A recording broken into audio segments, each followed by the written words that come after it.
నమస్తే. కాళేశ్వరం ప్రాజెక్టు కొంతమందికి కాసులు కురిపిస్తుంది. అదేంది కాళేశ్వరం ప్రాజెక్టుతో ఈసారి పంటలే పండలేదు కదా, కాళేశ్వరం ప్రాజెక్టు నీళ్ళు వదలలేదు, దాని కింద పంటలు పండలేదని చెప్తున్నారు కదా, కాసులు ఎవరికి కురిపిస్తున్నది అంటే రైతులకు కాదు, కొంతమందికి కురిపిస్తుంది. కాళేశ్వరం ప్రాజెక్టు నుంచి నీళ్ళన్నీ ఇడిచిపెట్టేసిర్రు. నీళ్ళన్నీ ఇడిచిపెట్టేసిన తర్వాత అక్కడ ఇసుక మేటలు ఉంటాయి కదా, దాని నుంచి అక్కడ ఇసుకనంతటిని కూడా యథేచ్ఛగా అమ్ముకొని కొంతమందికి ఈ ఇసుక కాసులు కురిపిస్తుంది. నిజంగా కాళేశ్వరం ప్రాజెక్ట్ని ఎండబెట్టింది దీనికోసమేనా అనే అనుమానం కూడా వ్యక్తమవుతుంది. ఇవాళ కొంతమందికి చుట్టుపక్కల ఉన్నటువంటి రైతులందరూ కూడా మాట్లాడుకుంటున్నారు. రైతులకి నీళ్ళు ఇవ్వడమే ధ్యేయంగా కట్టినటువంటి కాళేశ్వరం ప్రాజెక్టు బీఆర్ఎస్ పార్టీ ఉన్నప్పుడు రైతాంగానికి సాగునీరు కోసం, తాగునీటి కోసం కాళేశ్వరం ప్రాజెక్టు కడితే కాంగ్రెస్ పార్టీ అధికారంలోకి వచ్చిన తర్వాత దాని నుంచి నీళ్ళన్నింటినీ కూడా ఇడిచిపెట్టి ఇసుకను దవ్వుకుంటారు. దాని నుంచి నీళ్ళని ఇడిచిపెట్టాలి, ఇసుకను దవ్వుకోవాలి. ఎట్లా దవ్వుకుంటున్నారు ఇసుకలు అంటే ట్రాక్టర్లలో కాదు, లారీలలో. ఒక్కసారి విజువల్స్ చూడుర్రి ఎట్లా ఇసుకను దవ్వుతున్నారు అని. కాళేశ్వరం ప్రాజెక్టు మొత్తం ఎండబెట్టి వీళ్ళు చేస్తున్న పని ఏంటంటే ఇంకో దీనికోసం మొత్తం లారీలే. విజువల్స్ చూడండి ఒక్కసారి. మొత్తం లారీలల్లో ఇసుకను దవ్వుతున్నారు ప్రాజెక్టు కింద. అంటే డ్యామ్ దగ్గర నుంచి చాలా దగ్గరలలోనే, డ్యామ్ దగ్గరలో తవ్వుతే కనుక డ్యామ్కి పిల్లర్లు కుంగిపోయేటువంటి అవకాశం ఉంటుంది, డ్యామ్కి ప్రమాదం. కానీ అవేవి కూడా పట్టించుకుంటలేరు. డ్యామ్ల దగ్గర నుంచి మొత్తం లారీలల్లో తవ్వుతున్నారు, పెద్ద పెద్ద హిటాచీలతోని లారీలల్లో తవ్వుతున్నారు మొత్తం ఇసుక.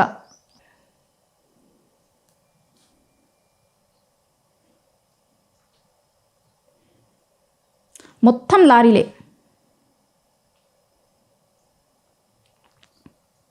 ఇది సరస్వతి బ్యారేజ్ దగ్గర పరిస్థితి ఇది. నీళ్ళను మొత్తం వదలాలి, దీన్ని ఎండబెట్టాలి. ఒక్క చుక్క నీళ్ళు లేవు చూడుర్రి. నీళ్ళు మొత్తం వదిలేసి అక్కడి నుంచి లారీలల్లో ఇసుకను తీసుకుపోతుర్రు.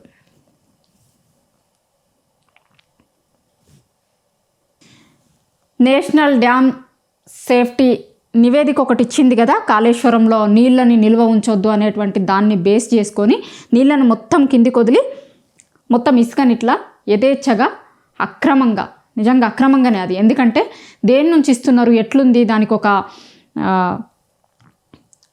ఎట్లా ఇవ్వాలి అనేటువంటి దానికి ఏమన్నా ఉందా అంటే ఏది లేదు. యథేచ్ఛగా పొద్దున్న నుంచి రాత్రి రాక 24 గంటలు లారీలు నడుస్తున్నాయి అని చుట్టుపక్కల ఉన్నటువంటి రైతాంగం అంతా కూడా చెప్తున్నారు. నిజానికి అన్నారం బ్యారేజ్కి కూడా ఒక ప్రమాదం ఏర్పడే అవకాశం ఉంది దీనివల్ల. చాలా దగ్గర నుంచి, పిల్లర్ల దగ్గర నుంచి తవ్వుతున్నారు. మొత్తం ఇంకొక ప్రమాదం కూడా ఏముంటుందంటే ఇంత ఎక్కువగా ఇసుకను తీసేస్తే కనుక భూగర్భ జలాలు కూడా అడుగంటిపోయేటువంటి అవకాశం ఉంటుంది. భూగర్భ జలాలు కనుక అడగంటిపోతే రైతులకు ఇబ్బంది అవుతుంది. ఆ చుట్టుపక్కల ఉన్నటువంటి రైతన్నలందరూ కూడా దీని మీదనే ఆందోళన వ్యక్తం చేస్తున్నారు. ఇంత పెద్ద ఎత్తున ఇసుక తవ్వితే కనుక భూగర్భ జలాలు కూడా అడుగంటకపోతాయి, మాకు ఇబ్బంది అవుతుంది రానున్న రోజులలో అనేటువంటిది కూడా. మొత్తం బ్యారేజీని అంతా ఎండబెట్టి దాని నుంచి ఇసుకను తవ్వి తీసుకొని పోతున్నారు.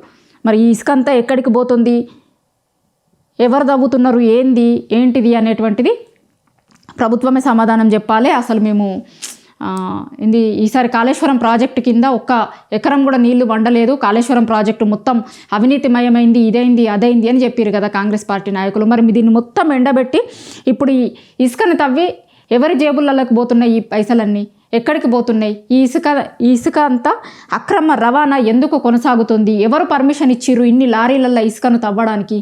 చుట్టుపక్కల ఉన్నటువంటి గ్రామస్తులందరూ కూడా భయపడుతున్నారు. లారీలు వచ్చేప్పుడు పోయేప్పుడు ఎవరికన్నా గుద్దితే ఏమన్నా అయితే ఏంది పరిస్థితి అని. ఏకంగా ఇంకొక విషయం కూడా చెప్తున్నారు. అక్కడ ఉన్నటువంటి ఆ చుట్టుపక్కల ఉన్నటువంటి గ్రామాలకు సంబంధించినటువంటి రైతులు పక్క నుంచి ఒక రోడ్ వేసి దీనికోసం అక్రమ రవాణా కోసమనే ఒక రోడ్ వేసుకొని దాని నుంచి పోతున్నారట, అక్కడ నుంచి తీసుకొని పోతున్నారు ఇసుక అంతా అని. కొన్ని సందర్భాలలో ఆ బ్యారేజ్ మీద నుంచే లారీలు వస్తున్నాయి, దానివల్ల కూడా బ్యారేజ్ ఉనికికి ప్రమాదం ఏర్పడే అవకాశం ఉంటుంది అనేటువంటిది కూడా చాలామంది రైతులు వాపోతున్నారు.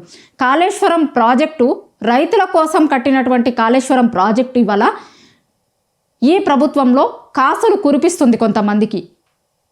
ఎవరికి కాసులు కురిపిస్తుంది అనేటువంటిది కాంగ్రెస్ పార్టీనే సమాధానం చెప్పాలి. కానీ కాళేశ్వరంని ఎండబెట్టి రైతులకు ఇవ్వాల్సినటువంటి నీళ్ళు ఇవ్వకుండా ఇవాళ ఇసుక ద్వారా అక్రమంగా సంపాదిస్తున్నారు.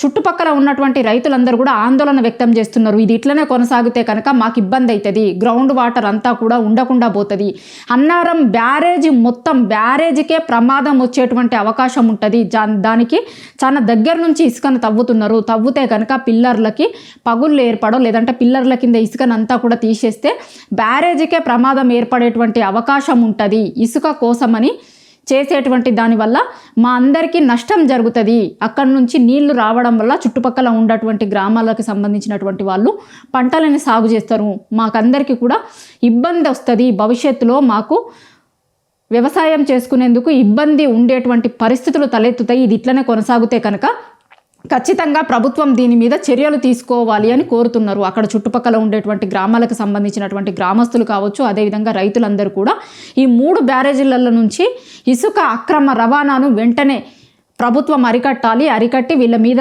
చర్యలు తీసుకోవాలి అని కోరుకుంటున్నారు. ఇప్పుడు విజువల్లో చూస్తే అర్థమవుతుంది మనకి నిజంగా ఎట్లా ఏ పర్మిషన్తో ఇవన్నీ కూడా తవ్వుతున్నారు అనేటువంటిది కాంగ్రెస్ పార్టీ ప్రభుత్వం సమాధానం చెప్పాల్సిన అవసరం ఉంది.